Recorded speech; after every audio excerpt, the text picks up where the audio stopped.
Hello and welcome to my YouTube channel. This is my third video about explaining what is San Chi Dao.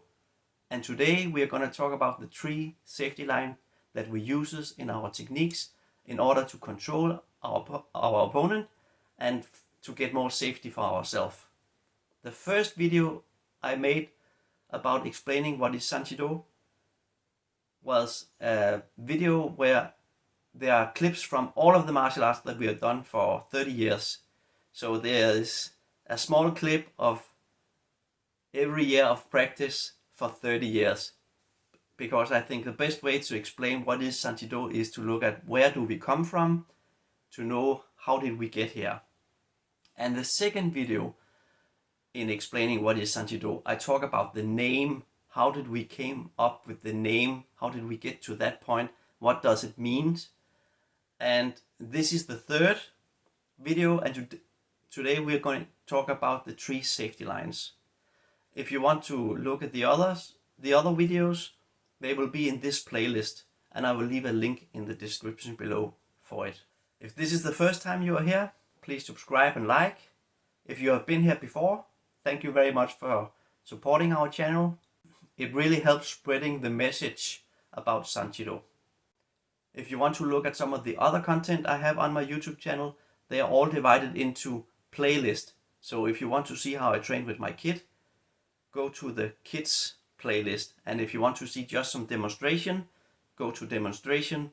If you want to learn some techniques or principles, or how can I learn some techniques from San Chi Dao, just go to technique playlist and so on.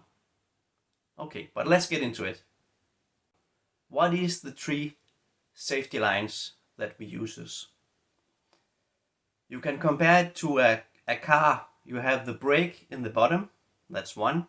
You have the safety belt across, that's the second. And you have the airbag, if you have that, that's the third. So if you are in a collision, there are 3 ways to safeguard you. And this is the same way we do it in San Chi Dao. So the first principle is get out of the way. The opponent is aiming for you, so don't be where his maximum power is focused. So you can go forward, to the side, back, or diagonal, 8 ways. Just don't stay exactly where he's aiming his power. So that's principle number 1. You can find that principle in other martial arts also. People will try to get away to avoid getting hit. And you might think, oh, going straight into the punch or kick, that's a little bit weird. Don't I risk getting hit if I go straight forward? And yes, you do. And this brings me to safety line number 2. Put your arms between you and the target being your nose or somewhere on your body. So this you also find in other martial arts, that people, they tend to block or deflect or some way use the hand to control the opponent's incoming attack. That is principle number 2. So if you go straight forward, or it really doesn't matter which way you're going, keep your hands up, occupying the shortest line between the opponent's attacking weapon and our nose if he's aiming for our nose. So that is the second principle. Use your arms to deflect.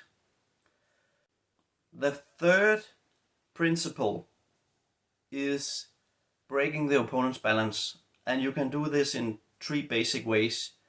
You can break his balance with a kick or a punch, or you can break his balance using a lock, or just push or pull if you want to be more gentle. If you aim with a side kick to his knee, that will affect his balance. If you hit him on the nose, that will affect his balance. If you grab a finger and do a finger lock, that will also affect his balance. And if you want to be more gentle, you can just push him or pull him.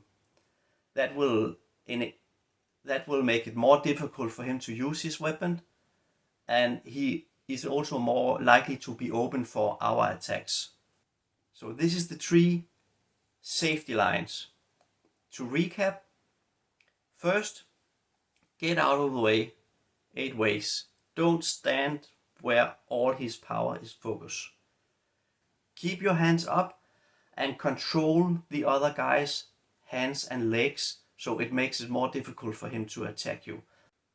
Once you are jamming his attacks, all of his powers will be gone. He will have to focus on getting free of your controlling arms, and that leaves us with opportunities to intercept him and do things to him.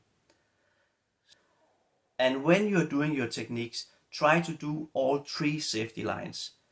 Get out of the way, make sure you have your hands up and control him so that you can nullify his attack effectively, and see if you can take his balance at the same time. An example could be, if he's attacking me straight forward, I move to the side, I block in case I don't move enough, and I hit him at the same time to take his balance. That's 3 safety lines.